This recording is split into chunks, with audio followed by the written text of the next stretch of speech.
Guys, what's happening? It's Mike's Little Dragon Channel, and I just finished reading this Fantastic Four First Steps comic book. This is like a little tie-in comic to the movie that hits theaters this weekend, and I gotta say I am really impressed with this book. It had a tremendous amount of charm to it as far as a tie-in to the movie in the theaters. Basically, what this comic does is it recaps the Fantastic Four's origins and one of their first adventures, and also has a bunch of other really cool material in it. You see like this letter right here that's printed on Future Foundation stationery. You have a quick origin of them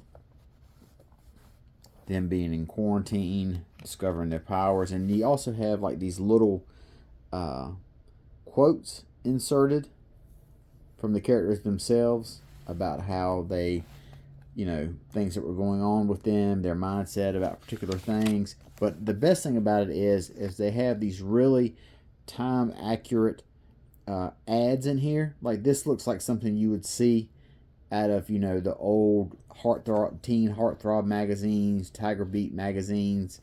This one's about Johnny Storm. You can join his fan club,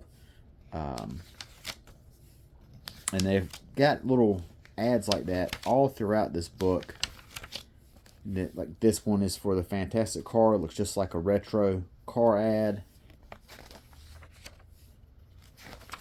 And then you have this text piece here with an interview with Reed Richards,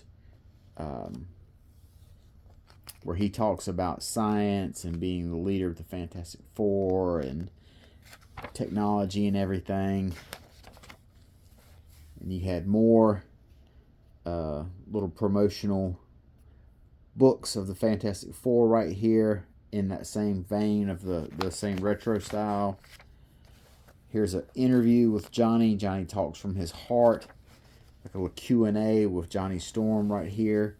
So all in all, it is a very fun book. The team on this, Matt Fraction, he himself worked on Fantastic Four book for a while. I think he did maybe like 20-something issues. Him and Mike Allred, I think that's how it's pronounced, Allred or something like that. But I gotta say, and then you have another ad here on the back. I thought this was a real fun little promotional material advertising the movie. My only quibble, the only problem I have with it is they should have had this book for free as a giveaway in the movie theaters. They could have had, I said, like a cardboard cutout of Herbie with a stack of these in there. Each person could grab one when they're coming in or when they're going out or whatever to read about it. I just really, I'm trying not to be too critical about Marvel, the MCU. I don't want to be real negative. There's too much of that as it is. But I really feel like they missed the boat on doing that with this book. I felt like this book, the way it's laid out and its design and everything, it would have been just perfect for a free giveaway.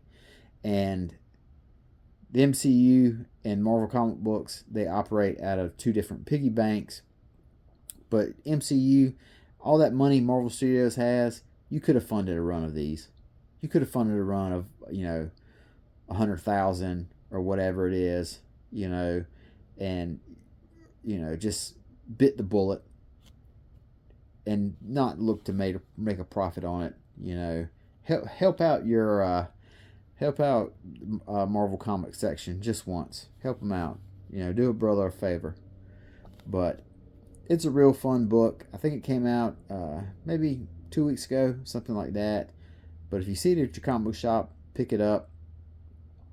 I'm looking forward to seeing Fantastic Four tonight, and I'm really glad I read this before I go in there. It's kind of put me in the mindset of getting ready for the movie, and hopefully it's going to, as a Fantastic Four fan, hopefully the movie tonight really does for me what seeing the Superman movie did.